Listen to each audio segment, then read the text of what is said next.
Yeah, cold world, make way for the chosen one. Ain't nobody else, I'd rather be, not even Oprah's son. Mama youngest getting paper like the oldest one. We living better, guess God felt the oldest one. Closets barely had no clothes enough. So you throw my Fun guy, what's up, baby? What it do, baby? Yeah, you already know. These niggas get a heart and soul to them. Hey, Cujo, appreciate that sub. Appreciate that sub, Cujo. I don't know if you even in the live. That's from a video, but appreciate that sub wherever you at in the world. Give me 1 sec, by the way. Give me 1 sec. Come and kick it with a nigga on his way to the top. Won't stop, hey, and don't stop. Hold on. Now if it don't jam, then them hoes won't ride. Turn it And if down a little ain't bit. cracked, then them fiends won't cop. Hold And on. you wonder There we why go. niggas All right. got this What's shit good? What's good? What's good? What's good, y'all? My bad for the delayed start of the stream. I had to watch 2 games today. I had to watch 2 games. Not one. I usually watch one and I'll probably be maybe at most 15 minutes late, but I had to watch 2 games. Why? I had to. I just had to.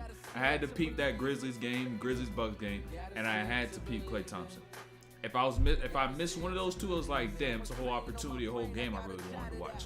So I was like, fuck it, let me get both done, right? Let me watch both games. So I watched both, and then for the Grizzlies game, that shit was just pathetic. That shit was sad.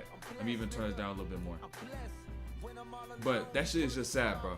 You lost to the Memphis Grizzlies without anybody that we know of. I don't think y'all realize that. Like, hold on, I'm gonna pull up this roster right quick and let me know if y'all know anybody, except for maybe. Now, actually, y'all probably don't even know anybody on this roster. I'm gonna keep it a bean. Hold on, I'm gonna keep it a bean, bro. Look, we about to get started with this breakdown like damn near immediately too, right? We about to get started damn near immediately. So I want you to answer this question. I want you to answer this question. Who on this roster do you know of?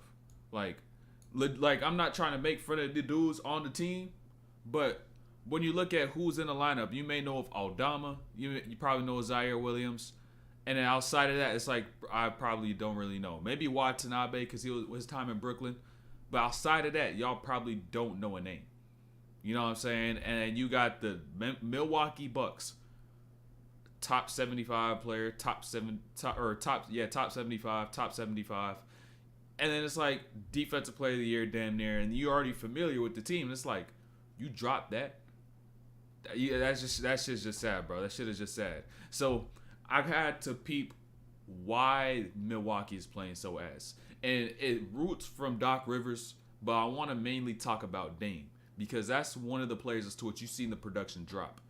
And when you think of Dame, it's like we got Dame to be Dame, and we did not get Dame so that we could get some sort of new style of point guard. You know what I'm saying? So I'm going to be able to better elaborate on that topic, on that fact in the breakdown in itself, right? And there's ways as to which, as a coach, you could be able to shift Dame in the right direction so you could get the best out of him and then also the best out of the team.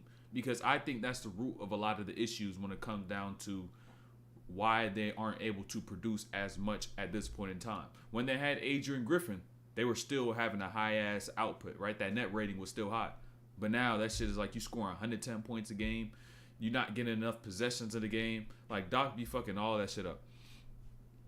Starting to finally break out and play with more confidence. And I think a lot of it is from your advice watching. Film, really appreciate you, Pat. Hey, no problem, Sayer. No problem. If you got any questions, of course, let me know. And how has shit been going exactly? Like, what type of things have you been able to adjust and get more confident in? Because when it comes down to confidence in itself, a lot of us be already capable of doing so, but it's our inability to then go and execute. So what exactly was it for you? Because I like to learn from y'all as well. I like to learn from other people's experience, right? So what do you think was that kind of breakthrough? Like, what was the one day you said this one thing or you heard this one thing and then you went to go and apply it and then you're like, oh, this is working. Like, what was that one thing? If you could pinpoint it. Because it helps me get better at figuring out what works better for like all y'all as a whole. So also, let me get these clips pulled up because we about to get started. Like I said, we got 2 games. We got the Bucks versus Bucks versus Grizzlies, like I just said. Then we got Klay Thompson's 35 piece. First game off the bench since his rookie year. I had to peep that. I had to peep that because I got to make videos on both those 2 games, right? During this All-Star break. I got to drop both of the motherfuckers. So I had to peep that too. Klay went off for 35. Dummy off the bench. And that could really help him. But I would say this. I would say don't get too far ahead of that performance by Klay. Because what I did notice, or it was a positive, it was his pace. His pace was immaculate, right? It looked like the pace of Klay probably dating back to around 2000, probably like a cool 2022 when he was getting his groove in the second half of the year. You know, not as fast, of course, right? Maybe even go back some more years. Maybe go back to like good 2018. Like he was playing with some good pace. He didn't have the speed, but he had the pace, which was the most important part. Because you can still be damn near just as effective without speed, but still with pace. Use the little details, all the little nicks and tricks. You're going to see exactly what I'm talking about in the breakdown, right? And so I seen that huge shift, but at the same time, he already had a great game against Utah the last time they played him, and he was starting. He had 26, right? It's not 35, but it's 26, and it was an efficient 26. So I want to see how his 6-man role continues to progress throughout the season and how teams adjust, and if this really does take away the pressure, eliminate the nerves, allow him to just to really play his own game. So I want to see how that continues to develop and continue to build. Your videos help me get better at ball. God bless you. Loves you. Appreciate that. Let me know if you got any questions, by the way, W. Let me know if you got any questions. Let me get this posted up on Instagram. And also, I'm about to peep some of Taylor Hendricks' stuff. You know, I don't even know if some of y'all know, but he be watching some of my videos. So every time I get to a Jazz game, I'll be like, yo, I'm about to watch a video. I got some clips. Boy, I'm about to do a breakdown for him in the middle of these, towards the end, whatever portion of the stream it's in. So I was like, fuck it, let me drop another one. So I did that as well. Let me get this posted on Instagram right quick. Post it on the story, then we're going to get straight to it. By the way, let me know what y'all think of that Bucks game. That shit was sad. If y'all did watch it, by the way. If y'all did watch. That shit really was sad. Let me get this posted. Boom, boom. Give me 1 second.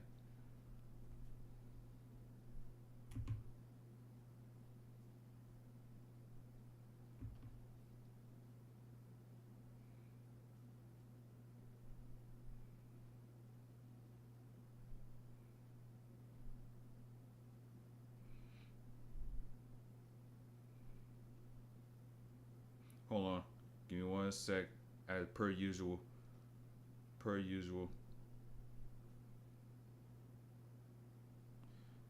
Give me boom, boom, boom. There. I may actually do a second post while you playing.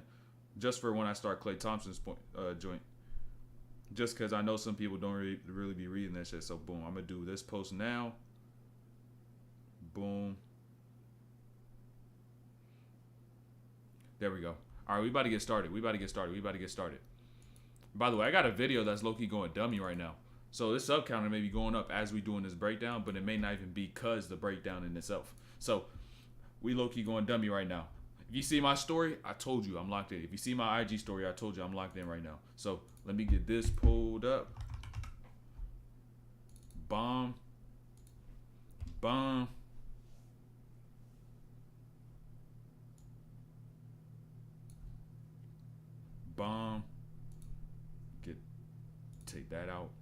Take that out.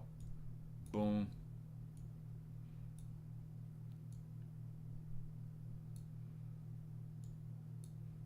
There we go. All right, let's lock in. Let me zoom my camera out a little bit. Zoom the cam out. All right, there we go. All right. I'm going to talk a lot about... Give me 1 second, get some water.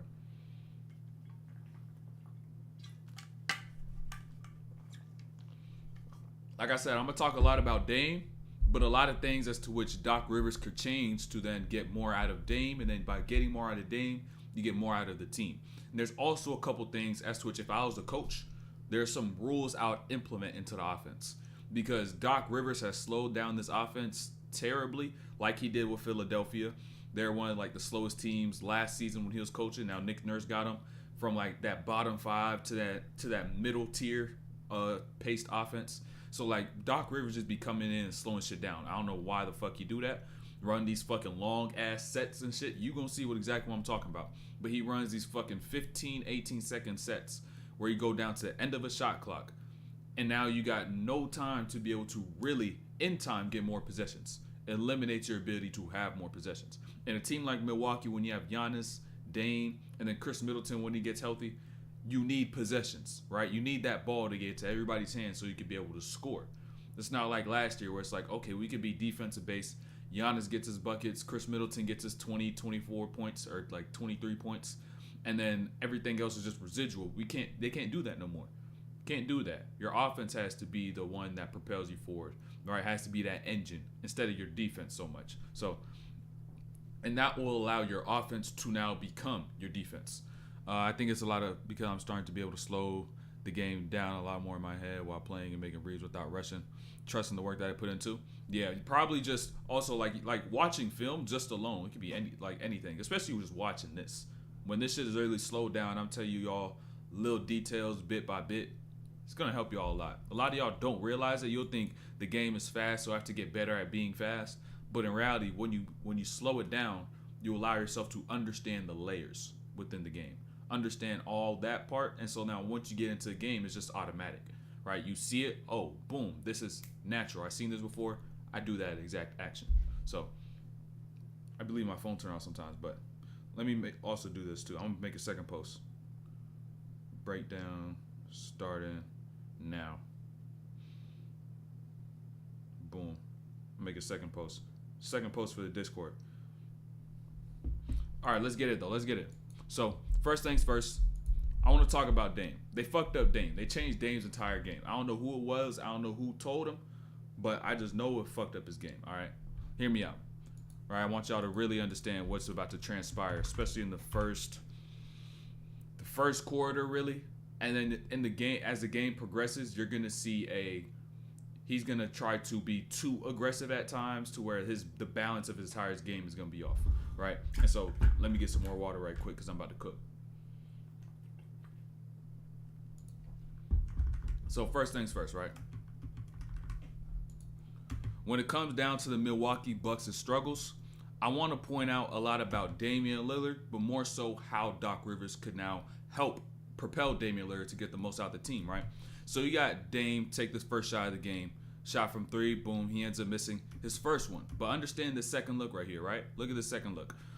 Yo, what's good, David? What's good? But look, gets down, transition, works down, boom, shot over the top. But notice how his aggression is going to progress after he hit his second three of the game just 40 seconds in, right? Just notice. And I think this is something as to which is the coach's fault. Telling Dame to do exactly this right here, right? Instead of you seeking out your shot, all right, let me make plays. Understand he's going to pass up so many goddamn shots right here. It's going to be crazy, right? He comes off the screen. Boom. You just hit your last one. Dame, pull this. This is your game, right? If you're hot this early, you're hot this early. Shoot it, right? But now, boom, he passes it to Jay Crowder. Let me get my teammates engaged, right? And now this is the possession that ends up occurring after this, right? Dame, boom. Over here, he's wide open, right? A little late to the rock. Swing one more to Malik Beasley. Passes up another makeable shot that he could take for himself after hitting his second shot of the game, right? Gets down here, drag screen, Brook Lopez once again. Drop, doesn't shoot that once again. Passes up to Giannis. Now Giannis, boom, he does his thing. Giannis is going to get his buckets any way he wants to. But Dame, it's a little different. You got to take those shots, Dame, right? And I'm going to tell y'all exactly why. Now Giannis is about to get into the paint. Transition, pulls the help in. Come on, Dame. This is your game. Right? Don't tell Dame to pass the rock at the first quarter. Tell him to be aggressive, right? And how is this supposed to be shifted? Give me 1 second, right? Continue. He's going to still pass up a shit ton of looks. Brook Lopez gets the screen, slips out, and now this ends up being a possession to where he passed up so much shit. This is now just karma. Now he ends up getting a turnover. What they must do is that instead of having Dame be the person early on in the game passing up all these shots and trying to get teammates engaged, you have Giannis do that. Why? Because Giannis is the person who's always going to have that level of gravity, and he's that number one. It's going to be easier for Giannis to be able to get buckets at any point in time in the game without the system, opposed as it is going to be for Dame. So anytime Dame has a good look, Dame take that. You don't have to be the one to get everybody engaged. Let that be Giannis, right? Because Giannis has still been doing him, but they've been losing. While Dame shit been down, and they're still losing. So instead of having Dame be the one say, oh, you got to pass and get your teammates engaged. You need to make sure your shooters are ready. They get the ball in their hands. They get their touches. Dame don't do that. Giannis do that. Giannis could find his buckets at any point in time without a system or with a system. Dame needs more of a system to score, right? Understand that. 5'10" at 14. Am I cooked? I mean, I don't think so. I mean, I done heard a shit ton of miracles. I heard not even a miracle. 5'10" at 14. How tall was I at 14? You what, like a freshman? Should be solid. How tall are your siblings? Like siblings, cousins, relatives, how tall are they? That could be a good predicator as to how tall you could be. Let me turn that down a little bit too. Also, there's always going to be a way to work around it. There's always going to be a way to work with what you got. A lot of y'all just don't see shit that way. You think you're already written off, but if you find the skill that you're best at, who knows how far you can get? Who knows? And so, look, peep this though, right? So, this is the type of Dame we need to see in the first quarter. Not the one who's always trying to pass up and get his teammates engaged. The one who gets into these catches and then immediately thinks attack, right? Big gets over here. He eats up this ground. Boom, in and out. Got the big on his heels. Easy lay, right? Let Dame build his rhythm. Let Dame be aggressive, right? Not do this bullshit that's going on about to be right here, where now he gets this screen, beats a big to this opposite side, whole lane over here, kicks out to Jay Crowder. Shoot this shit, Dame. Shoot. And as a coach, as Doc Rivers, you got to tell Dame to be Dame, because we got Dame anticipating Damian Lillard, right? Dame time. We did not try to get Dame and bring him into a hybrid with Chris Paul, Rajon Rondo, or some shit. Start making him a passer. Because by telling him to pass, as a matter of fact, peep this. Look. Peep this. I need y'all to understand. Look. Yo, what's good, Joel? What's good? Let me show y'all this too. Show all these damn stats. I don't like to really use stats, but I got to at this point in time. I got to, right? Because you got to understand. Boom, right? Look. Damian Lillard right now is averaging almost a career low in assists and points, right? 6.7 assists, 24.6 points. The way as to which he was able to get 8, he was able to get 7.5 is by using his offense to then by using his aggression to then be able to make plays and pass out. Not by sitting here and trying to look for passes and passing up open looks. Because once he brings the gravity from his scoring, now he has good chances to be able to pass and get assists. Not by already thinking, oh, I got to pass the ball. I got to get my teammates the ball. You got to let him be aggressive, build that gravity. Now he's getting his assist. Now the shooters are really open instead of taking forced open shots, right? Where not just Dame isn't getting his looks, but also his teammates aren't getting the best of looks because Dame isn't as aggressive. So, from Doc's perspective, tell him to rock out and tell Giannis to be the one pass out. Now the shot occurs right here by Lopez from the top of the key. Boom, he misses that. I even like to think of a team that's when you think of a lot of teams just in general, right? Just throughout history. It's most of the time, a vast majority of the time, it's going to be the number one player that says, all right, how do I get my teammates engaged so then I can have them for later on in the game? Giannis is that number one on this team. Giannis is that guy. Why? Because when you look at those teams of years past, right? Look, because you got to understand also this. When you look at teams of years past, the LeBron, a Jokic, whatever it might be, shit, KD even, right? Not KD, Golden State Warriors, that don't really count too much, right? Forget that one. But like say like LeBron, Jokic, Giannis when he won, it's those guys who are the ones that can score at any point in time in the game with or without the system. Giannis, he can score with or without a system. It's going to be extremely tough to guard him. He's just that unguardable style of player. Dame, he needs his screens. He needs his pin downs. He needs his spacing. So to tell him to pass up the shots that he takes within the system, and to tell Giannis to continue to just to attack with and without the system, that's messing up the entire flow and continuity of the roster. So, like I said, let Dame be aggressive. Tell Giannis to be the one to get his teammates engaged, because Giannis could score at any point in time he wants. Whereas Dame, he needs his screens, he needs his pin downs, he needs his curls, he needs all those little things so then he could be able to score, not just score enough and score a decent amount, but be efficient in scoring bunches.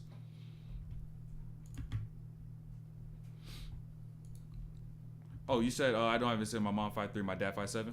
Well, my dad is 5'7", my mom is about 5'6", and I'm 6'1". And so if they're 5'3", 5'7", and then you're 5'10", if you take the right steps in terms of activity level, in terms of nutrition, you will greatly boost your odds of now getting taller. Instead of being, say, you grow another inch or two and you're 5'11", 6 foot, if you learn how to eat the right foods to then allow your body to then properly develop bones, have the right muscle growth, and then all those little things, you eat clean, get a good amount of your vitamins and shit, you could get 6'1", 6'2". Could get cool 6'1", 6'2", possibly. I'm not sure. You could even get higher than that. But one thing I also do know is that hard work is always rewarded. If you're someone who's always going to work hard, you're going to get rewarded in some way, shape, or form, right? And so when it comes down to height, that's one of the metaphysical ways as to which you could get blessed according to your hard work. It's something you can't really control. You could only try to aid, right? Like I was saying with your nutrition, right? But if you work hard, then you send that energy out into the universe. Shit, you never know what God could bless you with. You never know. You never know. So I would say just start eating cleanly now. You 14, you got resources, you got the internet, most importantly, but also with the internet, you have someone like me who knows a good bit of stuff in terms of nutrition, what to eat, what not to eat, what to cut out, how to properly moderate your food portions, right, and your food portioning sizes. So like when it comes down to all that, you just got to be extremely meticulous, because you don't want to look back and say, damn, I wish I would have did this, I wish I would have did that. You don't want to be one of those guys. And having the knowledge and awareness right now, if you don't do it, that's your fault. You just stay ignorant. So if you got any questions specifically, let me know. Yo, what's good, Ben? What's good? Doc Rivers is dog shit, by the way. What does this play? Boom. Okay, this right here. This is another rule I'll implement, right? I told you I got a couple principles. If I was a Milwaukee Bucks coach, I got a couple principles I'll implement, right? And so if I was Doc Rivers, one thing I would do in damn near all scenarios possible is, instead of when we try to get these post entries, have this be Connaughton, I'm always having that be Dame. Have Dame be one pass away. Because when this person tries to get into, say, ISO and they break down, they don't got to worry about this dig, right? It may not seem like a lot, but that dig is big time, because it just shows you if Dame is there, they're not going to help.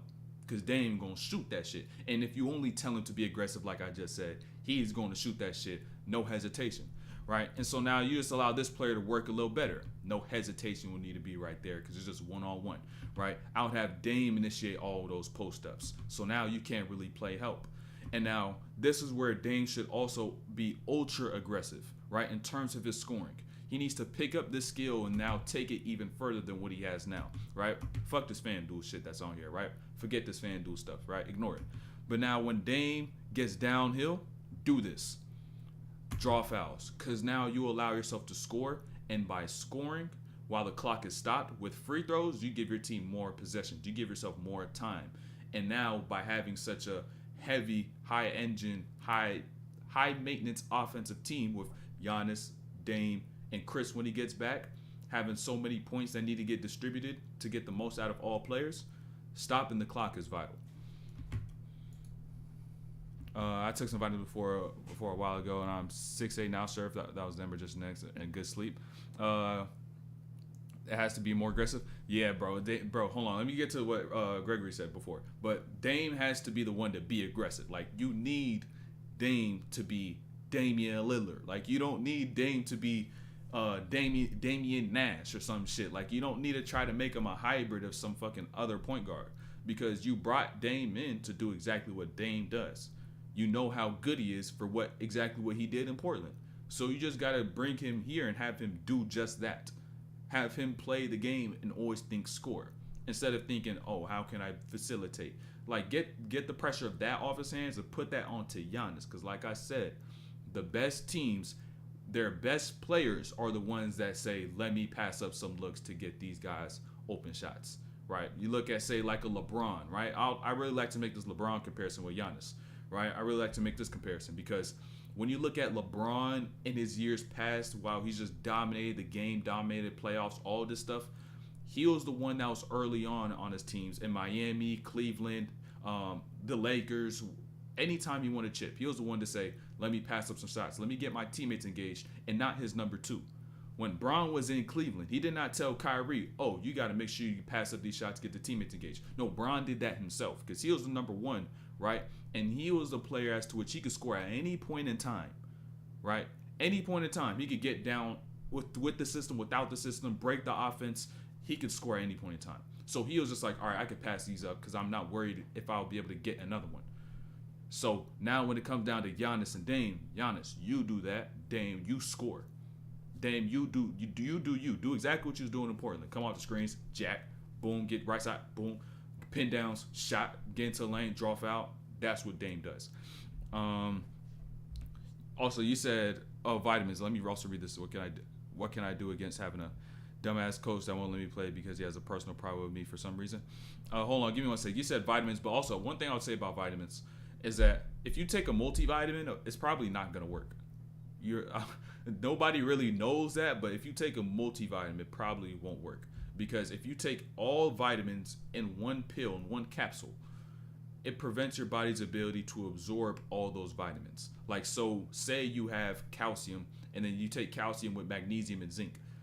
You're not going to be able to properly absorb the zinc and magnesium because the calcium counteracts that in terms of your body. So now you're going to cause gastric disease, right? Your GI tract is not going to be able to properly digest that, and now you're going to get like stomach aches and shit possibly, and like your digestion is going to be thrown way off, right? And so there's certain ones that's what you got to split up, and I know a few. I know like the fat soluble ones, like I think E, C, and like K are another like 3. I may be wrong though. You can fact check that. But then I know like calcium, like zinc, magnesium, like I said, those counteract, and those are extremely important, right? Hence why it's called vitamins, vital minerals, right? Literally how the word was made. So multivitamins, low key, is it may fuck you up, but if you don't know, essentially it could be better than not taking that at all. But if you know there's a better way to do it, go ahead and do it the better way. But you said what your coach doesn't like you for some reason. Well, there's probably a reason. There's probably something you did, something you overlooked. So if you really reflected and sat down and thought of all your interactions, your encounters, think of yourself and what you do and try to find a way to take responsibility, hold accountability to yourself, you'll probably find out exactly why it is that he may not like you. I don't know if you do something in the offense. I don't know if you do something off the floor. I'm not sure. All I could tell you is that you got to really self-reflect and think, what type of interaction did we have? What does my body language look like? What is my mentality when I go on the floor? Am I doing what my coach told me to do when I got on the floor? You know, it'd be little things like that. So although your coach may say get in the game, doesn't mean, oh, get in the game and freestyle.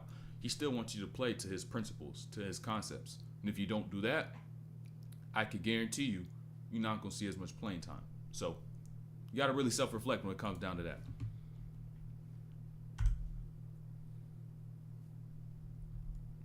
You always listen to him. There's something. Shit, there's something. And if there really is nothing, you might have to look elsewhere and see where you could get opportunity. You have to really see where you get some opportunity. But peep this though, right? This is where Doc is really fucked up, right? Look. Understand. This is where Doc's impacts are most prominent. Time efficiency, clock efficiency. Connaughton has the ball, right? Understand how long it's going to take him to get into some of these actions, right? Takes him about 6 seconds to get the ball across half court. Action doesn't begin until about action still hasn't begun because you still haven't got the ball to anywhere that has gravity. Now you get the ball here to Giannis. Now this is where your gravity begins. So that's really where the possession starts. 11 seconds left on the shot clock, right? And now Giannis faces up, right? Bobby Portis, boom, he gets screened, gets in the middle, turns, Boom. He's trying to cook something up. Does he hit it? Missed it. Now you took 20 seconds just to get the ball to Giannis in the post to face up. And then you threw it to Portis in the middle of the floor. Took up 20 seconds just to do that, right? 20 seconds. And so now when you think you have Dame, Giannis, and Chris Middleton, and you want to be able to now outscore teams because you don't have the defense you had last year, how are you supposed to be able to do that when you're wasting time through these actions and these plays? You need a high-powered offense. You need to go fast. You need to go quick, right? My bad for clicking that button right there. But you need possessions like this, right? If it's transition, this is exactly what you need to do, right? You got Giannis with the rock. He's scanning the floor. Nothing's to his left side. Everything's to his right. So what is Giannis going to do? Work his way right, push cross left, boom, takes those step through, lay. They can't do nothing about it. This is how high octane their offense must be, especially in transition, right? Boom, catches once again in transition. Eyes up, scanning the floor. What are heads looking like? What's the count? He literally just, boom, right there. You seen that turn? Look, understand, right? Now Giannis gets this catch here. Gets to his right side, turns. He now knows where everybody is on the floor, looks back to his right side and sees 1, 2 versus 1, right? Someone's going to be open. Left-hand pass, Bobby Portis down low. This is how quick you must play, right? And so now even with Dame, stop running all those layered ass sets and actions that are unnecessary and just get to the bread and butter quick and easy. Brook Lopez with the screen. Dame now pulls the drop coverage deep. Boom, Brook Lopez right there with the pop. Easy shit like that. Now you could actually rack up possessions. Now you could actually use your offense as your defense, right? Continue to understand. Another drag screen right here, Dame with Bobby Portis. Portis on the slip, gets into this middle. Now you got 4 white jerseys in the paint from that slip. So now it's this simple to be able to get a bucket. Dame right here, kick out, shot. Boom, you're scoring within about 12 seconds, 10 seconds, maybe even 8 seconds within the shot clock. And now when you look at the end of a game, you're now able to rack up way more possessions. And that's how you outscore teams. Once again, I'm pretty sure this is another one, right? Another one with Dame. Still going. Hold on. I'm gonna get to y'all chat in a second, right? Let me get through this little stretch of clips I got here. Understand this too. This shit's still going, right? Off a miss, Lopez on the rebound. You got Dame. Boom. Let's push the ball. Push the tempo. Throws that out. Dame sees a gap. Boom. Splits that middle. Right? So now Crowder on the cut. Drop off. Look how quick they're scoring. Right? This time is going to add up. The difference between having 100 possessions in a game, in an NBA game, and then 105 is a huge difference. Makes the biggest difference. Because you think about it, we get 5 more shots. We're playing at a quicker pace, meaning transition. We may get better looks. The other team even has more chances. So that 1 to 2, 3, 4 seconds we may shred each possession, it adds up to now give us 5 more, and then maybe even give them 5 more as well. Higher pace game, we want to outscore.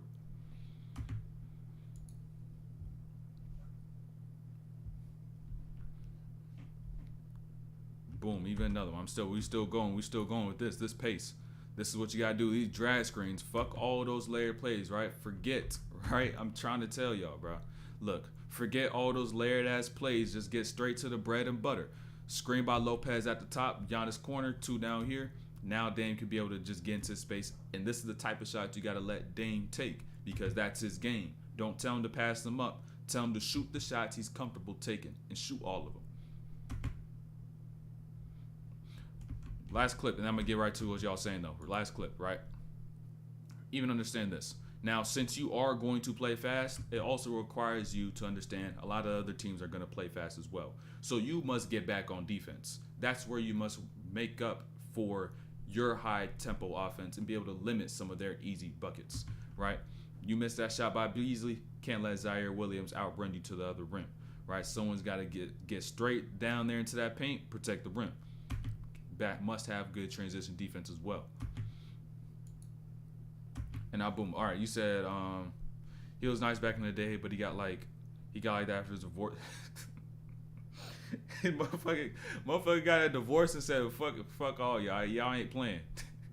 he said fuck you ain't playing no more games after my divorce. You remind me too much of my ex-wife's little nephew. Fuck is you talking about? I don't know, bro. Maybe it's some shit you can't control. Maybe you just see your face and think of his ex-wife like brother or some shit, like his ex-brother-in-law or some shit. I don't know. Maybe it's that. I can't tell you, bro. I don't know why I can't shoot threes, but I'm really good in the mid-range. Probably because it makes sense though. It makes sense. You're probably like, oh, I shoot mid-range, but I can't shoot threes. You got to shoot threes and mid-range the different ways. Right, you got to shoot them different ways. You see players in the NBA. There's not many players in the NBA who shoot threes and their mid-range the same because the range it takes and how you're actually going to get into that. Because you think about the mid-range, all right, I'm going to get myself downhill, build up some momentum, get to a stop, pull up. There's a lot of force in that alone to be able to shoot a pull-up jump shot, right? Or you're just maybe moving quick and you're just closer to the rim, your strength that you have. Now you want to get up in the air a little more, maybe hold it at the top a little bit, let it go, right? You use more legs. It's only very few players that will take mid-range shots the same way. And the only ones I can really think of that shoot them the same are point guards, right? Dame, Steph, D'Lo, right? Because the way it's twitched, they're able to now control that twitch and then shoot in the mid-range. And it's in according to their game, like it fits, right? And so you'll probably shoot them differently. You may see Kobe. I think Kobe shot him similar. But a lot of players, you got to use more legs in mid-range. And so when you get to that three-point line, it must be more cohesive. It must be a little more fluid to be able to shoot those shots. So I completely understand why you don't shoot threes as well as you do mid-range. You just have to understand the type of shot you must use. Same form could be up here. You just got to learn how to control that jump. How can I be more consistent with my jump shots and start making more threes? That's a mental thing. You got to be able to balance. Like being able to get yourself into that flow, right? Getting yourself into that flow state is probably like me learning it and figuring that shit out for myself. Like getting into that flow state is probably one of the best skills I have as a human being. I cannot lie to you, because I don't just use flow state to be a better shooter. But I use flow state to help me be able to learn. I use flow state in school. I use flow state when I'm researching for my personal reasons. I'm in a flow state when I stream. I'm in a flow state when I break down film. Like being in a flow state, that's one of the best things I was able to actually get. And so I would say when it comes down to consistency, your ability just to immerse yourself into that flow state is one of the most important things. Finding what it is and what kind of understanding how it feels. Most importantly, to be in that state, and then remembering, all right, what type of buttons must I push for myself to get into that flow state? How do I got to control myself internally? And so for me, that started with just meditating. Personally, that's where my first step in that direction went, meditating, because I learned how to control my mind, shut off my thoughts, and entertain certain thoughts, forget other thoughts, and then be able to keep myself present, keep myself focused. Do you do private sessions for questions? Not really, because I don't have a lot of time. I'm keeping it a beat. I don't really have a lot of time. But like if it's the weekend or some shit, like I'll try to like get to as many as I can. But I be editing. I be just relax a little more and getting more so into getting balanced into the other things as to which I'm not able to do, say during the week or the weekend and shit like that.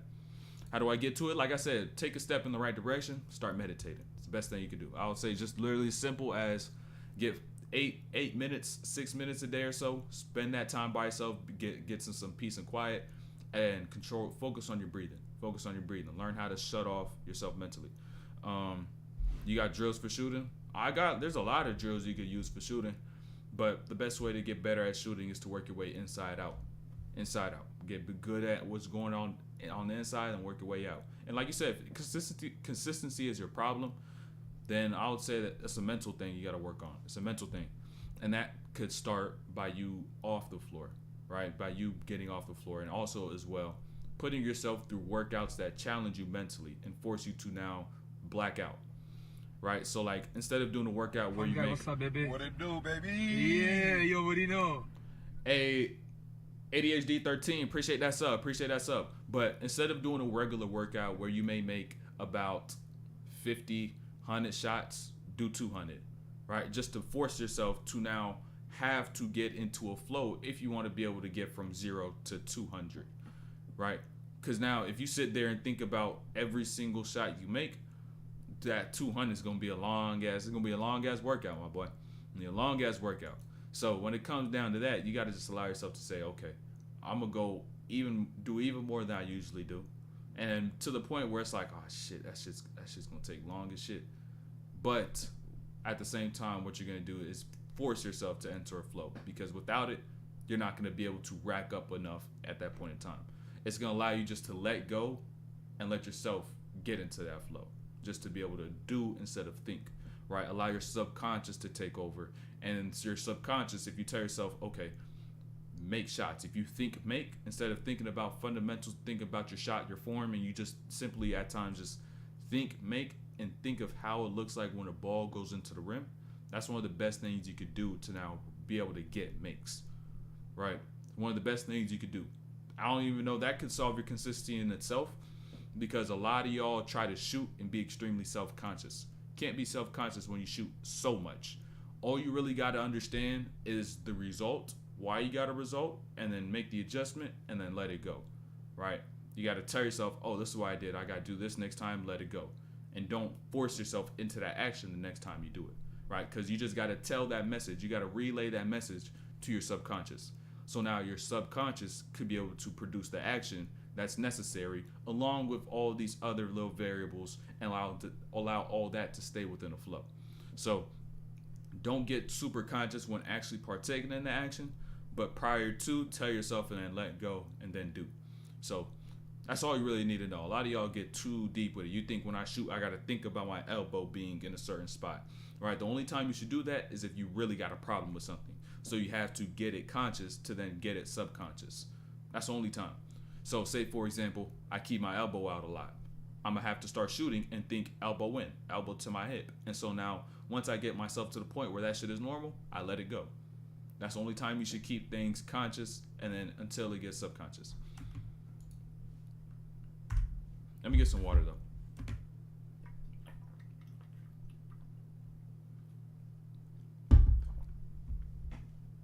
Also want y'all to understand this too, though, right? This is where this second half is where Dame began to up that aggression a little bit. Just a little bit, right? Really in this third quarter. Just a little bit. Not as much as it should have been, but a little bit, right? So, since you've seen Dame do all that passing to start the game, he's going to now try to be over-aggressive going into the second half and trying to make up for the fact that he passed up so many looks, right? And so, on this play, though, kind of exempt, but this is the way as to which he must look to be able to score. Get these fouls, draw these fouls, they wave it off, but now you get closer to the bonus, and even when you are in the bonus, you're scoring with the time stopped, so now you get more possessions. Now here, side out of bounds play, next time down, right? Dame, boom, he gets a pin down. Now understand this, when he gets off here, boom, gets Williams out of position. Now he's able to get downhill, put pressure on Aldama by using that same mid-range in and out stutter, boom, bump, lay, inside hand, right? But going forward, how well is he going to be able to maintain this rhythm, right? And how well is he going to be able to delineate whether he should pass or whether he should shoot? That's really going to be a big conflict going forward. So, even on a play like this, right? Just talking about his aggression, right? Seeing how he's looking to score now, right? Should have done this in the first quarter. Big right here on the drop. He's stepping up as Dame's coming down. Easy. I don't shoot. I get by you. You're too slow.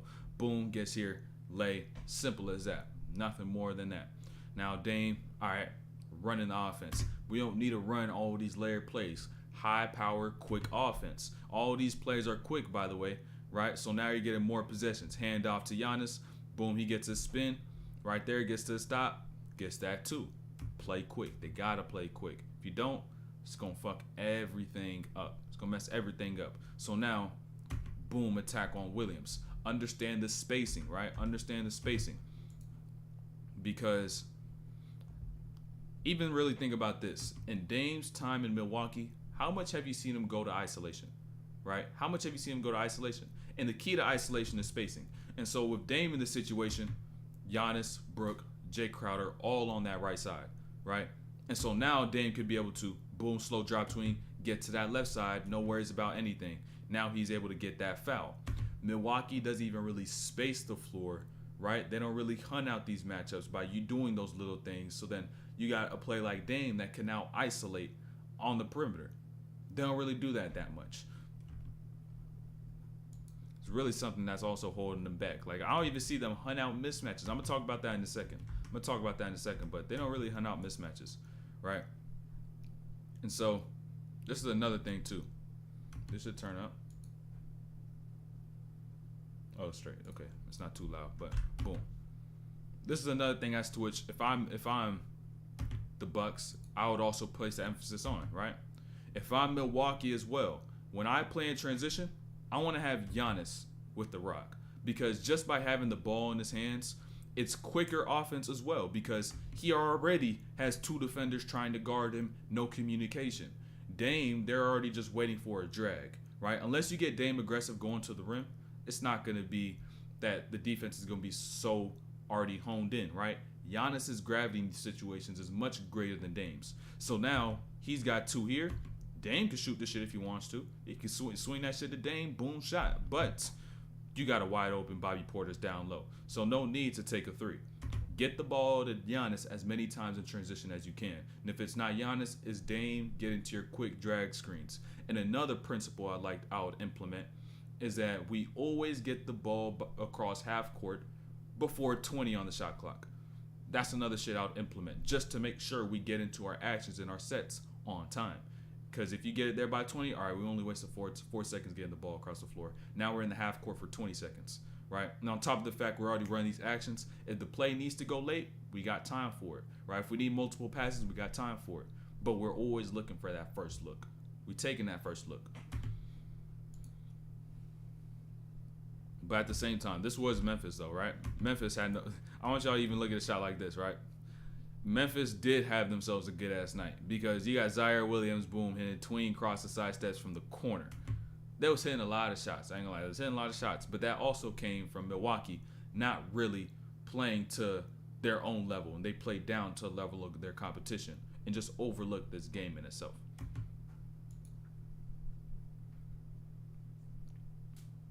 You see that right there? I don't want that. I don't want that 17. I don't want that 17. He gonna get a bucket, right? But I don't want that 17. Like I said, I'll put in that 20, right? Everybody gotta get down the floor though, right? But understand on a play like this, these are the type of quick plays that you need, right? Even though it did break the rule of 20, like I said, getting the ball past half court by that 20-second mark on the shot clock, just to speed up the offense and speed up everybody so they get to where they need to be. Dame's still able to make the best out of it. You got a little horn set. He gets right. Defender came from his left side. And so now once he gets here, peep this stretch out, right? Peep this. Full arm extension. Full arm extension. Y'all really got to work on those little details as a guard. And now Dame, this is now the beginning of the fourth. There wasn't really many plays in that third that he was that aggressive. Now once again, really, run the same shit. You're running the same shit, right? If it ain't broke, don't fix it. But shots like this out of Dame is the type of shit that you want to see. Now, you had his defender backpedaling, right? Remember that one play he had a little earlier? That pick and roll, right? Last time he attacked 55, right? He saw him stepping up. This time, he's above the line, going back. So Dame eats up room, boom, steps, step back. Take these shots, Dame. Make them, you miss them. These are your shots. Play in your flow, in your feel. That's how you get the most out of Dame.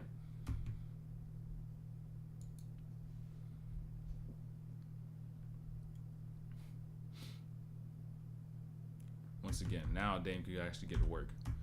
Now you peep the aggression. The thing is too, like you don't really see this with Giannis on the floor. I didn't really realize as well. This is without Giannis too, right? So peep, right? Now, whether Giannis is on the floor or not on the floor and Dame is playing with the second unit, right, you got to maintain that aggression like he is right here. You coming off the screen, it's not like, oh, I'm looking to pass, I'm looking to throw a lob pass over the top or get a slip. No, you get in here, boom, you get into your shit, right? And whatever pass you want to make, you could be able to allow your instinct to guide those passes. And so now when he is able to do that, get those fouls and be a scorer, that's when you get the gravity to now be a passer.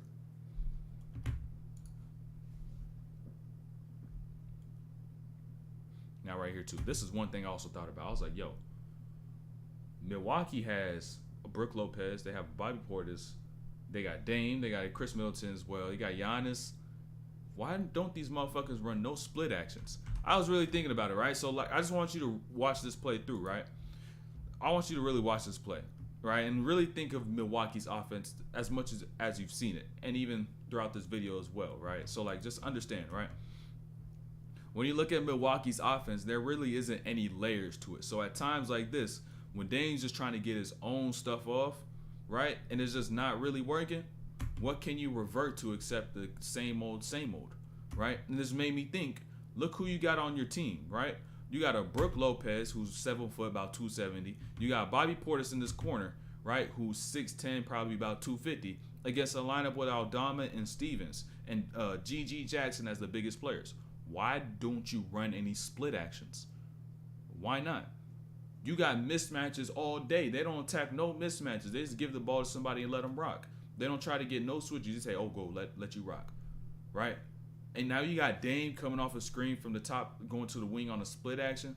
Like Golden State be doing, like, come on, man. That's just tough. That will be tough to guard. It will be tough to guard. And so now what you'll end up having is possessions where, oh, Connaughton now got to do a handoff to Green, and Green got to take this shot with about 5 seconds on the shot clock. Boom, he breaks that. So you really just wasted the whole possession, and you put absolutely no pressure on the defense.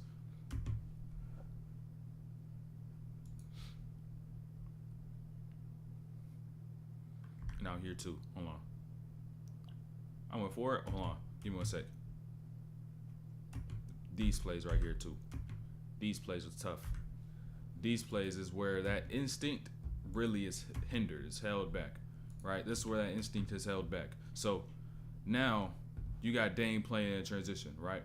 And so once he makes his drive, you're probably like, oh shit, he getting into his lane. Past that. But since he's already thought so hyper aggressive in the second half, because he didn't start the game out already being relatively aggressive, was just passive, right?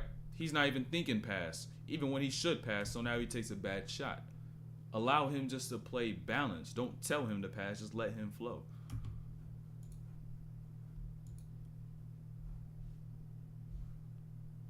And now Bobby Portis too. Bobby Portis too. Remember what I said with mismatches, right? Remember what I said. Right? Remember. One thing Milwaukee does not do is hunt out mismatches. You got Bobby Portis, about 6'10", 250, got the switch. G.G. Jackson, who's like 6'8", 220, right? And Bobby Portis is skilled. If you're really watching, he's skilled. And they don't do any of this so much that at this point, Bobby Portis is even thinking about attacking G.G. Jackson, right? Dame has to tell him to get this ball so now he could get into something, right? Bobby Portis could be able to post up. Brook Lopez could post up. Give him a good matchup. They're doing it. Now you run your splits as well. So now Bobby Portis is able to just do what he does. Boom, cool little fade from the mid-range. And now this too, he'd be wasting a lot of time. Understand. Look. Clock efficiency, right? Understand. You got 17 on the clock, side out of bounds. Now, they're going to begin to run this action and understand what's going to happen. Hand off to Dame. Now, understand where this action is going to lead to, right? Giannis on the dive, Brook Lopez on the catch, hand off to Crowder. All that shit right there, right? Just to get the ball to Giannis, and he has about 8 seconds, right? 7 seconds now to be able to now go make a play. You wasted 10 seconds when you could have just got the ball to Giannis, and Giannis didn't even get a switch, right? That's the crazy thing about it. Look. Understand. You got to really understand this shit, bro. This is really wild. I'm like, bro, what are you doing? Right? You decide to do all this action, right? Throw to Lopez. Lopez, hand off to Dame. Boom. Giannis on the slip out. Lopez gets here. Crowder on another handoff. Crowder dribbles up to the top. Throws it down to Giannis, who didn't even get a switch. That is a waste of time. You just wasted 10 seconds, right? Really, probably about 5 seconds. When you could have just got Giannis in the mid-range and threw him the ball. None of that action was purposeful. No need for it. You could have just put Giannis right there, right off the timeout. Even though he does score, like I said, you waste time. Waste time, you get less possessions. Less possessions, now you're not able to use the high-powered offense as to what your team and roster is catered to. And now you're trying to play a slow man's game when you have all these offensive threats.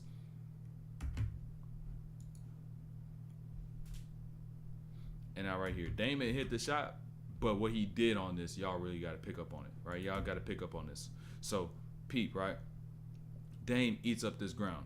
Boom, now he gets right hugged up on that three-point line. And now after getting hugged up, he hops back. Now he gets that drag, and now that defender has to go up and then over that drag as well. So the shot that he gets here, just clean. Just clean.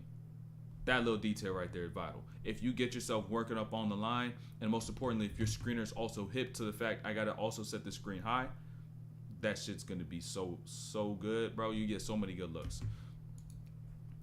Defender's just way out of position. But remember what I said about Giannis, right?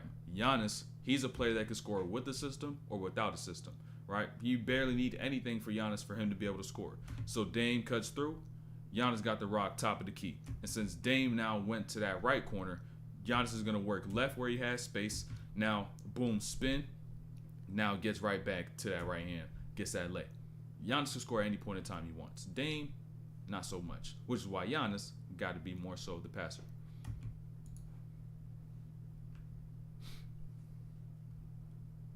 Getting those ads now, I didn't even be peeping. I don't even know how many ads they be sending through. I put ads on low. And YouTube ads is not as bad as Twitch ads. Y'all should be thinking Twitch ads be like 4 or 5 ads, 30 seconds a piece. So like that should really be a whole commercial break. That should be crazy. That should be 90 seconds.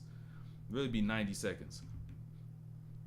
But even people on a play like this is a high level play by Giannis, right? Look. Understand this. When you get into these sets, Giannis, he gets into that skip. He's not even looking at this. Look, understand. When Giannis does this skip right here, he's not even looking at the defender that just switched onto him because he's already barbecue chicken.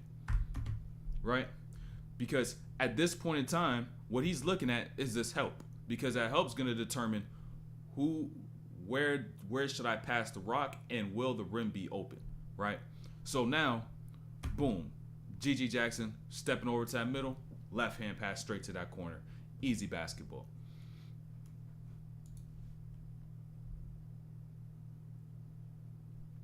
Now, once again with Dame, these are the last few possessions, right? These are the last few possessions, but I want y'all to understand this when it comes down to it. We about to get into Klay Thompson, by the way, right? We about to get into Klay.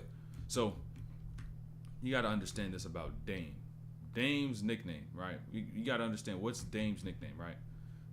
Dame's nickname is Dame time for a reason. So when it gets to this time in the game, 3 and under, 4 minutes and under, you want him with the ball because he's so good here.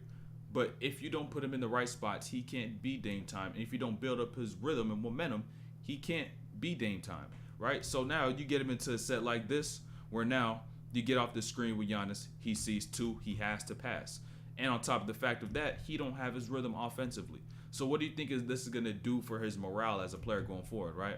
He gets a turnover. Now you're getting back on defense. What ends up occurring over here on this side. Boom, swing here to the corner. No communication on this side of the floor with Dame and Malik Beasley. Now, boom, shot by GG Jackson in the corner. Hit, right? Understand Dame's body language as well, right? Head down. Now he's jogging back. Already shows you he's damn near defeated. Minimal energy, not really exerting himself and still trying to put effort forward, right? And so what happens is now you lose the player as to which is supposed to propel you in these times, in these situations of the game, right? These clutch situations. And he's just out of it. He's not engaged in the game. Now, missed that shot. Now you got to also get back on defense, point out the ball. But pointing out the ball, what do you now also forget? To pick up on your man, because mentally he is gone out of it. Tries to get that foul call, and basically that's the game right there. That kind of summed up the rest of the energy kind of going forward. A couple late game shots, but in terms of Doc Rivers in Milwaukee, Dame and Giannis, that dynamic, right? And then also when Chris Middleton gets back, the only way you could be able to maximize all these players is you get more possessions. You get more possessions, everybody scores, and you actually play to your strength and not try to do some bullshit. Right, cut down them long ass sets. Right, get Dame into these just quick actions. Get Giannis the ball in transition. I'll say implement that 20-second rule or some shit. Do those little things. Get more possessions. Score more.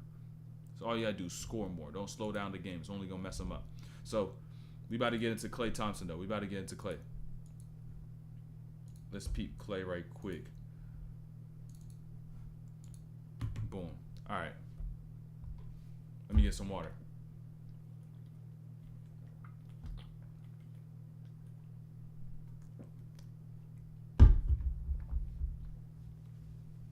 By the way, if y'all even know, this is Klay's first game off the bench since his rookie year. Y'all probably peeped, but it's his first game since off the bench since his rookie year, right? And low key, just seeing how he played with pace throughout the rest of his game, and throughout this game coming off the bench, and what I've seen in previous games, definitely changed a little bit, right? But I also wanted to peep not just Klay himself, but also the starting lineup, right? I want to peep the starting lineup and how they were able to adjust and how things are going to be different, right?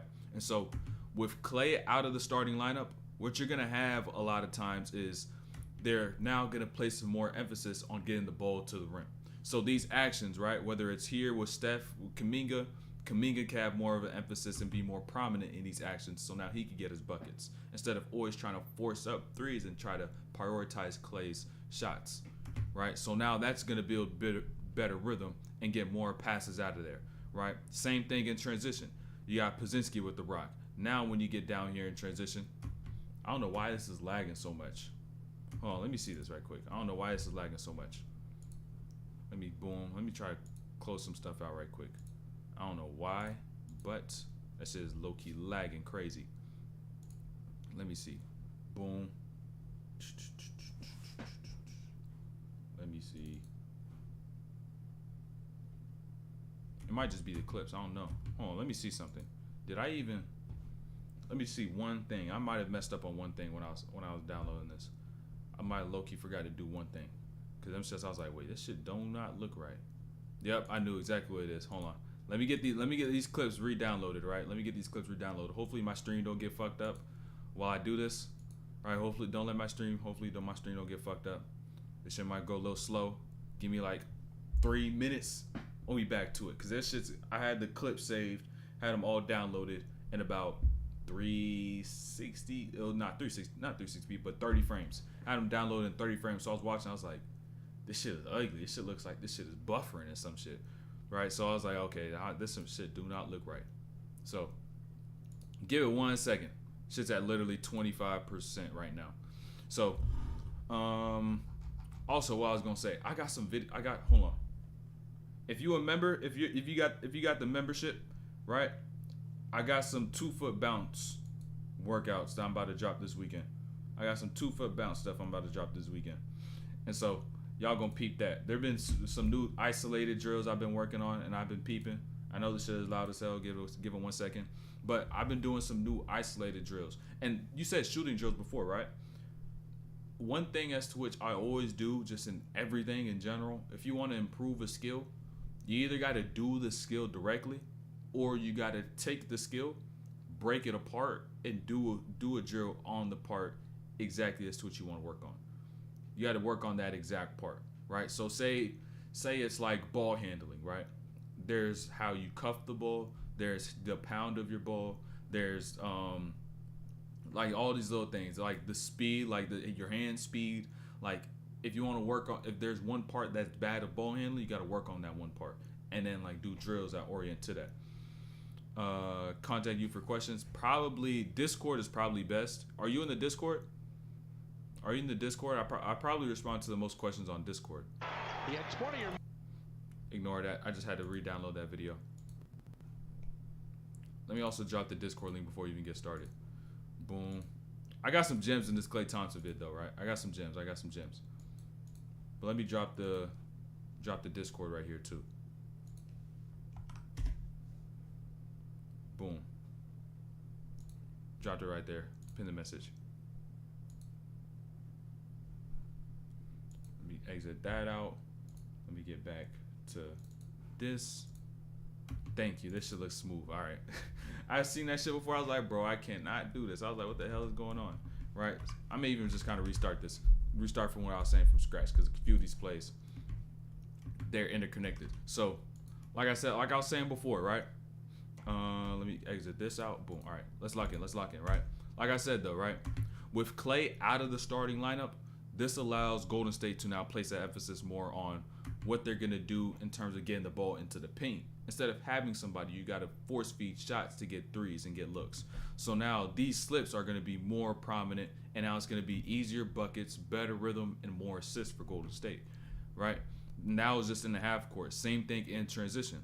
Pozinski with the rock, he's getting down, and instead of having another sniper, another really good shooter running a lane, and you're like, oh, let's get a three, right?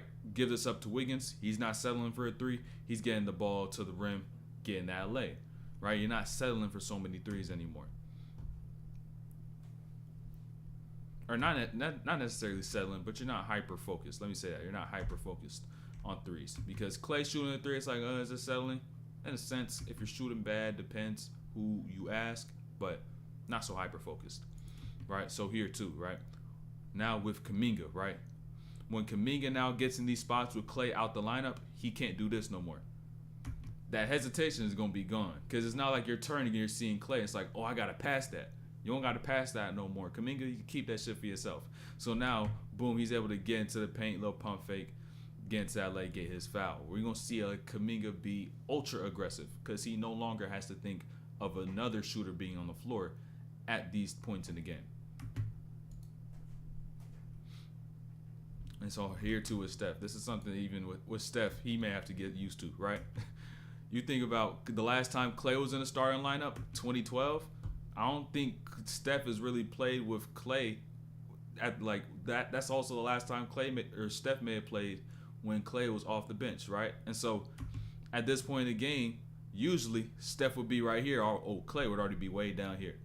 Pass gets thrown out to Pozinski. Not there. Klay would already been gone. Klay already been slid, right? But even Pete this though. Finally, right? 5 minutes in, Klay checks in, and guess what Klay does? The very first play, he gets into the game, right?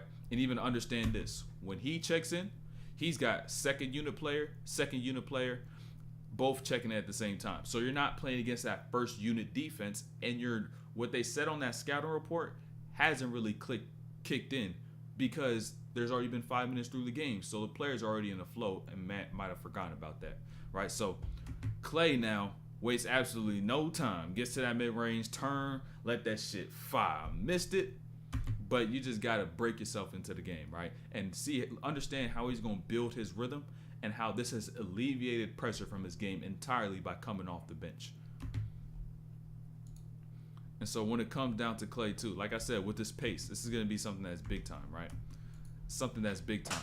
What Klay is now able to do once he came off the bench, eliminate nerves. Nerves has now eliminated how excited he'll be and has got him better pace into these actions. So here with Steph, starts in mid-range, slow walk, boom, push off. Now I get to space. Simply right there, catch, playing the game in layers, most importantly, right? That's the most important thing, right? And so, like I was kind of starting with before, the nerves has now allowed him to play with pace. With this pace, he's now just going to play the game in layers where I'm not seeking threes. I'm just going to see what the defense gives me. Gets into that pump fake, gets down to the paint, kicks it out. I don't got to force nothing. Wiggins got his shot. Boom. He hits that. Right? Understand the layering of his game. And even understand this too, like I said, with the second unit, right? Second unit players. Because now that Klay is checked into the game with second unit player, they're not as sharp with that scouting report. And they're already thinking of what has already transpired in the game and what they may limit. So boom, no communication occurs, opens up, buddy at the top, Quinones, I believe, now he gets that open three. He's bringing a new style of gravity with the new defenders.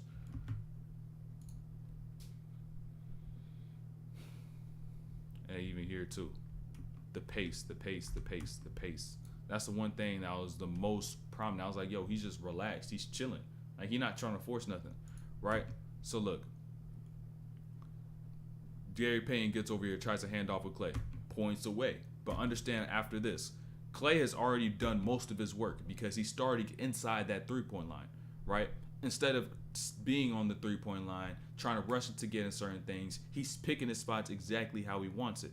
No, I don't want no handoff. Get the ball to the top. Let's run a pin down, right? So he's already done his work. Boom, gets off that a little bit. No communication right there. Open for that 3. Shot, immaculate pace, and you can really see it within his base and his feet. None of it is rushed.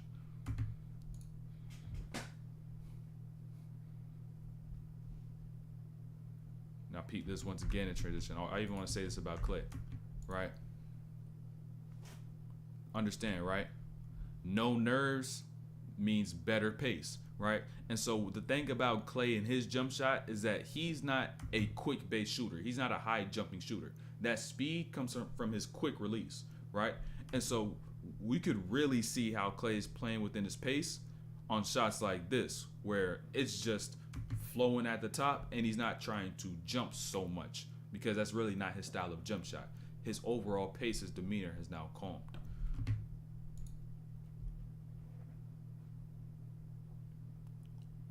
This too right here. This pace is great too. Might have missed a shot, but understand the pace. Might have missed a shot, but understand the pace, right? So, boom. You got Klay Thompson along this baseline, right? Understand. He's walking, right? Tag occurs. Now, once he gets outside the paint after that tag, he speeds up. Now, once the ball gets more to his right side and Looney's in better place, he gets even quicker. So now he gets into that shot, right? Boom. He ended up missing it, but that pace was great leading up into the shot, which got him a good look. And so even then, offensive rebound occurs. He gets a second look, right? He missed 2 straight. So what would Klay do prior in the season, right? He missed a few, then you'll keep jacking up. You'll keep shooting them.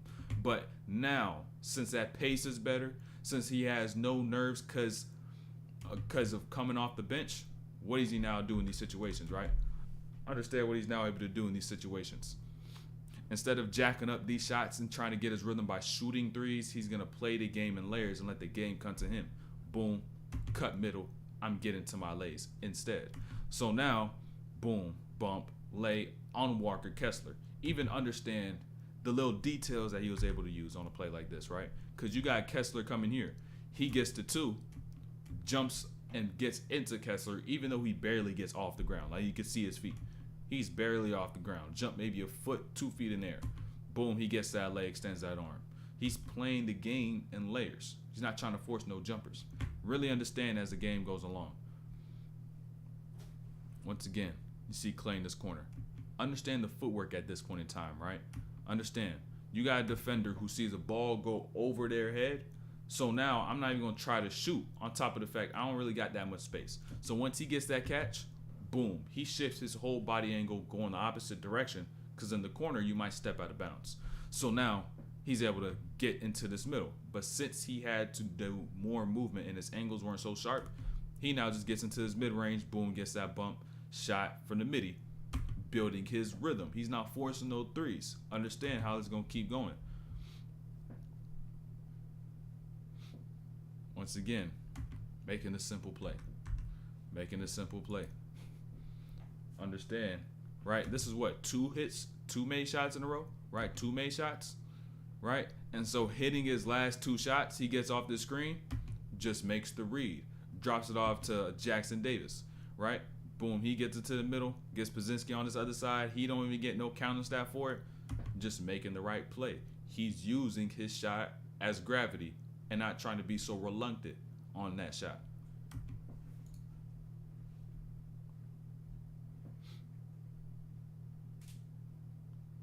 Now, once again, utilizing that shot. It's the little things as a shooter. It's the little things as a shooter as to which you could tell somebody's kind of playing within their pace, right? And little things as to which you also don't have to do on Klay's part, right? So understand, since Klay has already established the threat of him being a shooter, him taking shots already, knocking them down, when he gets here in these situations where he's moving in rhythm on the catch, watch the feet. It never gets to the point where he's trying to actually shoot. That foot stays behind, which shows you that as soon as he caught, he's making the reads, and then all he has to do is get his eyes up. Defender's not reading that base, right? So now he's able to get down to the paint, boom, kick out, Now he relocates, which is what you see Steph do oftentimes because he gets himself into the paint a lot. And now he's able to hit that three from the corner. Pace was great. Even on this play too. It was crazy. Understand, right? He's walking this entire time. You did not see Klay really jog for anything as his ball got into half court. So now once he gets here, boom. Now he puts himself in the best possible position to get the best possible angle, right? Because by simply walking, he's closing up this gap between him and Keontae George. So now, since he's not so alerted of his movement, he's got Keontae George also relaxed. And now I engage with the contact, get that bottom arm swim move. Now I'm able to get that cut, and now I get this too. He's not trying to prioritize no more threes.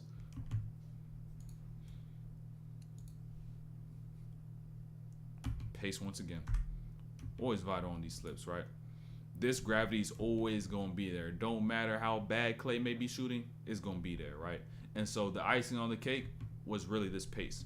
Walking into here, stopping for a second, showing, then now you're leaving. Because notice when Colin Sexton communicates, that's already too late.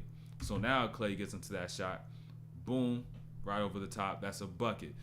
Playing with great pace. Now that pace has now got him into open space.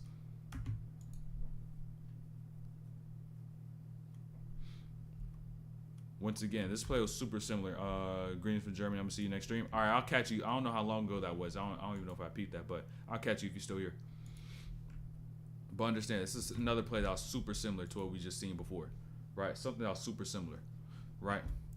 So Klay gets along this baseline. Ball still on this left side. And as he just gets closer and closer, he speeds up more and more each time. Just a little bit, right? He gets here. He's probably around 20% speed. Now he's getting underneath the rim. Boom, maybe about 30, 40%. But now once he's getting to the side where the screen's actually occurring, boom, that's where he sprints out because that's what's going to alert the defender that he's going. So now he gets here and gets a clean look from three. Great pace, all that. Shot just doesn't go down. But doesn't change the fact that his pace is still prominent within this game.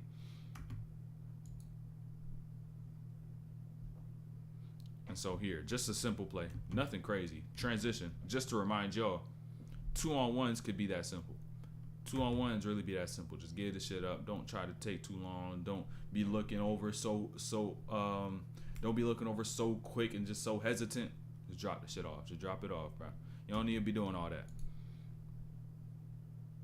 And so here too. This was a play that told me, okay, Klay has dropped the ego, right? Look. This right here told me Klay dropped his ego. You got 8 on the clock, right? You got Pozinski and you got Klay right there. Hold on, I don't even think y'all peeped that right there, right? Look, understand. From the start though, right? From the start. You got about 10 seconds left, one shot. So now you got Pozinski and Klay. Who's gonna space on the wing? Who's going to the corner? Pozinski waves Klay off, tells Klay to go deep corner. Old Klay with the ego would have said, nah, let me stay on the wing because I'm one pass away. I could get that shot, right? But now Pozinski's the one that's here. And since Klay was just like, all right, I'll keep it pushing, leave Pozinski right there on that wing. Now Pozinski's defender actually goes to help Steph, and Steph doesn't have to force up a heavily contested shot. Pozinski's now the one that's able to shoot that three and knock it down. Because Klay was just like, you got it. You go ahead and do your thing. You stay there. I'll take corner. The simple things. And so here too, Klay on the catch. Once again, all he needed to do is show eyes, right? All he needed to do is show eyes. When the defense is not set themselves, they already cooked themselves. Since John Collins and Sexton over here miscommunicated and he doesn't really know who we got, all Klay has to do when he gets to this catch, show eyes. He don't even got to bring his foot into play. And so now he's just quicker on his feet because he's already ready with that back leg to go and take a step forward, right? So now he's able to get into the lane, held that arm continuation, boom, and one, right? Understand, this is where Klay is really about to get cooking, right? Once again, his pace within these sets, immaculate. Boom, he gets that switch right here, Keontae George. He stays here, just engages, gets a little physical, and then when he goes is once Looney gets set. Because now Looney could actually hit him without getting that offensive foul, right? So now Klay, boom, off that screen. Minimal movement is going to make him more efficient on the shot because he has less force to now balance out. So now, shot right there from the top, Kessler on the drop, knocked it down. And now here, right here with Klay. These shots, these heat check shots, you know what I'm saying? See how hot I am? These shots are like, okay, is this going to be a bad shot or is it going to be a reasonable shot? That one, I would say that one was reasonable. Fairly clean look from my eye, right? And so underrated, hey, in due time. That's all I got to say, right? Look, I got to go back on this clip for a second, though, right? Because you got to understand how this is going to pattern into this next play. So Klay hit those 2 shots before. Now he's about to get in transition, slows down, drag screen, waits, lets Looney get set, takes this shot, pulls that one, he misses it. But notice what he's going to do this next possession, though, right? Notice what he's going to do this next possession.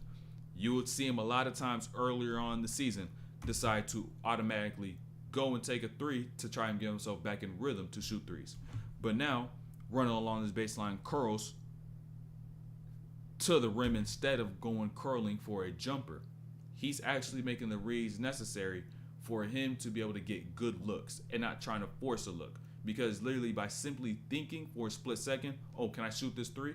It's going to take away the lane he would have right here. So now he has this lane, boom, bump, right into Chris Dunn, foul. Y'all got to even understand the power dynamic in this play, right? Understand the power dynamic because when Klay is getting off this sprint, Klay is the one that's in control and not the defender. The defender is still trying to do all they can to get back in front.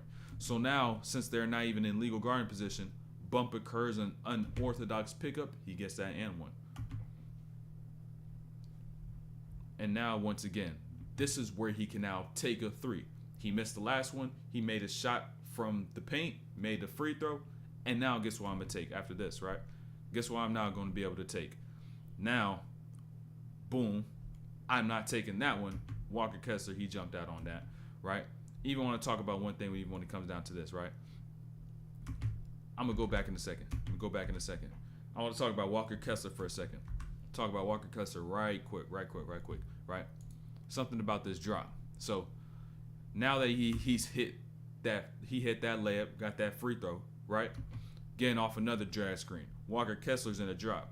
And now when he comes off the screen to shoot with him already dropped, this allows Walker Kessler just to be able to jump forward, which why Klay cannot take that one, right? But now this is where Klay understands I could still be able to get into my bag. Although he was able to take that away, doesn't mean he could take this away because these are 2 different things to be able to guard, right? And that's where Walker Kessler is not able to guard on the perimeter. He can do anything in the paint. Perimeter, not his forte. Klay, boom, gets straight into it, gets a rhythm, shot over the top after building his rhythm back by getting himself into the paint, right? So now, even understand how this is continue to build going forward as well, right? Klay now gets this shot. You got Walker Kessler, who is now already up on the screen, which shows you he's going to drop because he always plays a drop. So what is Klay going to be? Unfazed and really just know that's bait. And the footwork is a little better because he got to that right-left. Now he gets that shot over the top and is able to get his bucket. Playing the game in layers. He's not trying to force no shit.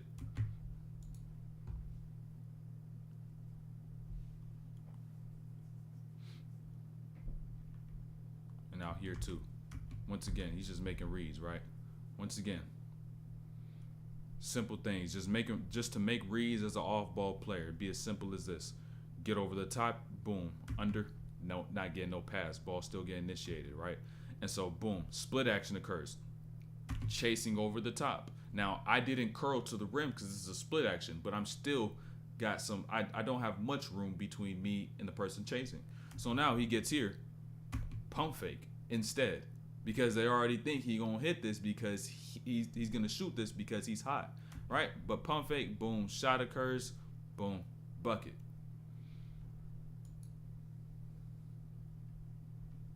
And I love plays like this. I think that was his last bucket as well, right? That was the last bucket for this game, for that 35 piece. But little times like this show you how Klay, even in this fourth, right, he's not trying to take all the shots for himself because he could have easily shot that. skips that to Pozinski, lets him take that from that corner, right? He's let go of that selfishness of, oh, I got to take everything myself. Even though he ain't hit it, shows you that he still trusts in his teammates and he's not trying to force his three at any point in time. Maybe it could be hypo aggression, right? He's not as aggressive as he should be in a situation like that, which is why Utah may have been able to come back. But ultimately, it shows you he's really not trying to force too much shit. And I'll even hear it too, right? A few more plays, we about to get into some Taylor Hendricks and stuff. But boom, peep this, right? Late game, this is the first shot that he's going to take in this fourth quarter. He played about 9-10 minutes, by the way. Klay, boom, he takes this. You're like, oh, he going to hit that. He's hot. He low-key break that motherfucker. Break that shit. Okay, sometimes you fuck up, right? Sometimes you fuck up, sometimes you slip up, right? Which is why they also slipped up on his other side when this occurred, when Lauri Markkanen got a shot from the corner, but he missed it. Collins on the rebound.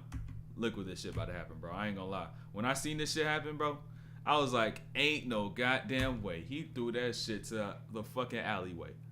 Dog, I was like, yo, that's GG's. Look, that shit GG's.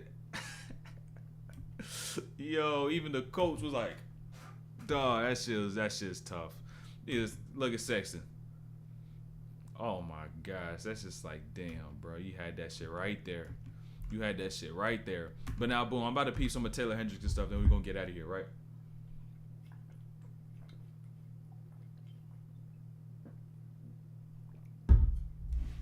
So, boom, what is this, like 127 to the stream? Boom, right? So, let's get started. I got cool, like, 8 clips. And this is stuff y'all could also work on as well. This is some stuff y'all could also work on. So, peep this, right? So, out the gate, right? Pretty sure this just checked into the game. Boom, corner, no hesitation, pulls that. It's just exactly how you should shoot, right? And before you even get into the next half of this play, understand this first part as well, right? Because the next layer to actually being able to shoot off the catch is being able to now rip through, get into these attacks downhill, right? And so when you say, all right, pump fake or rip through, you want to be in the position as to which you are when you shoot. When you shoot, what does position look like? On the toes, right? Having that base, having that action potential, being ready to go, right? Being on the toes, most importantly, right? Being on that ball of your foot. Because that's what's going to bring that stability and activate that whole leg to keep you stable. That's going to be important for the next play after the one from this bucket, right? Because when you hit this first one, it's like, okay, I'm here. You know what I'm saying? Knockdown, I feel good, right? But now, when it comes to playing, especially a guard like Steph, right? When it comes to playing these players, you're not quite comfortable at this point in your career to switch out onto a Steph. It's important to understand how you must play these angles in these coverages, right? Because that's the angle as to which you played to start. The only reason why you failed, right? So even understand this. One person I always love to point out when it comes to guarding this is Udonis Haslem, because I was watching Udonis Haslem that last year. He was in Miami, and I was like, oh shoot. Every single time, like anytime I seen him in the game, like especially his last game, really. I was watching his last game, and I was like, you was playing his hard hedge, and his angles were perfect every time. He do that shit like 4 or 5 times back to back to back, right? And so his angles are sharp, and that's some shit he probably learned when he was just younger playing in the league, right? Just having to guard so many different type of players and be the person with the screener. So the angle to this, right? The angle to this is not to hop out and get to a base, right? Get almost bilateral. The goal is to now close up that gap and get as tight inside to the person that set the screen, so you don't leave this gap over here to be able to attack, right? And so I'm gonna kind of draw it out almost with the mouse. Gary Payton's here. You want to stay attached still, and even until he slips, and then kind of force him out wide. And if he gets out left, you can move with him left, right? You're already athletic enough to be able to keep up with him laterally. Really are at the size already, right? But now you hop out to that right? That's just anticipation. Allow him to simply not give something up by trying to take something away that as to which he didn't really use quite yet. So that's one way to for those angles on those screens to prevent those splits. And now, like I was saying with this play, right? I think he traveled two times, right? In this corner. That left foot, like I said. Remember what I said. When you want to be able to actually play off the spot up, the goal, the key to actually being able to unlock that next layer is not traveling, right? The only reason you traveled on this play, that left foot is flat. If you have that flat left foot, that full leg isn't really activated, right? To be able to keep you stable when you say you want to jab or you want to rip through. So now when you try to make this shift, that foot is also going to shift because it's not planted on the ground. You have to actually allow yourself to put that force there, so now you're not moving that foot, whether you want to jab, rip through, trigger step, anything, right? And so it's going to make the biggest difference. And also when playing out the corners, learning the footworks is vital too, right? Because once you get comfortable with this, you understand, all right, if I want to be able to rip right, I know I need to place my right foot this way to the rim so I can be efficient in my movement. But first, that starts off with getting that foot stable, right? Getting on the heel. Or not your heel, but getting on the ball of your foot. And the reason why a lot of y'all don't or aren't able to get on the ball of your foot and stay stable there, because you don't do a lot of calf workouts, right? Or you don't have good ankle strength or ankle stiffness, right? So now when you get in a position to where this foot right here, the heel should be off the ground, you should be on that ball of your foot. That full calf is activated. The peroneals are activated. All those little muscles around that foot and that ankle area must be activated. But if it's flat, it ain't really activated. So now, if you want to actually get that stiff ankle, prevent these travels, be able to get into this next layer playing off the spot up, strengthen that calf, strengthen the ankles, strengthen all that stuff in that area. Do isometrics as well. And even if I don't even know what type of goddamn regimen or routine goddamn strength trainers be having y'all on, but if you need a couple things, I got you. Let me know. It'd be some of the most simple shit that I know that will just take shit through the roof, bro. It'd be the most simple shit. You just drill it. The only thing is people don't like to drill shit long enough for it to actually be effective. But it really be the most simple things that if you do over and over, if you push past that boredom, that shit really be working. This was another scenario. We ended up traveling. I'm pretty sure because it was on that right. Yeah, pick that up on that right. But this is where you can just add in footworks. Being a spot-up player. So in a situation like this, you're far out from that line. That's something that's usually subconscious to say like a Klay or even like a Ray Allen or so, is that what they would do is that they would skip, right? So they could buy themselves more steps. And when they catch, their body is floating in the air. And then they could step onto that left, right? So instead of being in a spot to where once you get this pass, right, because he threw it early, you get to that right and you almost skip off of it. So then you could be able to step left and then get into your movements, get into whatever you're about to do. So you just literally took an extra step just to get closer to the line and get into that point of attack. So that's where you just got to add in some footworks. Then here too with Sarge, closeouts, vital just to read closeouts. Gave him everything. It's the same thing, anticipation. Make the read. You know what I'm saying? Just see what's there. Make the read. Right? Play the game. Don't try to think they're gonna do something that they haven't done yet, because that's where you get got a lot of times. When you let your nerves get to you, when you let that excitement get to you, that's where you get got. Right? And so on a situation like here with Sarge, right? Just understand, read the feet and just read his overall body, because I can tell you ain't read the body at all, right? Because as soon as he catches this, what does Sarge do? Immediately turn, and his feet are already stepping out wide because he's ready to get into a handoff with Steph. But since this closeout was made so far to that middle, and you closed out so much of that gap, when he was even trying to look to be aggressive, what did he decide to do? Not even get into that handoff. He said, fuck Steph, I'm going to get into my shit. Right? And boom, foul occurs. Right? Simply make the reads. And so if you made a read on this closeout here, it would have just been, all right, boom. Roll occurs. All right, tag. I get back. Read the body. All right, now we're preparing for a handoff. He's already turning, looking this way. Somebody is turning, looking this way. He's not going to shoot the ball. You know what I'm saying? He ain't shooting the rock. And so now I just gave him that gap going right. Gave him that whole little gap.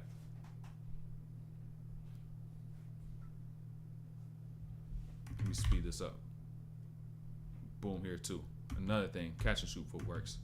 Bro, I ain't gonna lie, one of the funnest things to work on, at least for me, catch and shoot footworks. That was one of the best things. Just to get reps, that should be so fun. There's so many, like left, right, left, like reverse pivots, hops going right, hops going left, cross steps right, left, cross step left, right, stepping back. Like there's so much shit, bro. But situations like this, you're now popping out to your right side. So you're not really going to be able to step left, right, like you're most comfortable with being a right-handed player, right? And so what's going to happen is that you traveled again, but they ain't call it, right? You traveled again, but they ain't call it.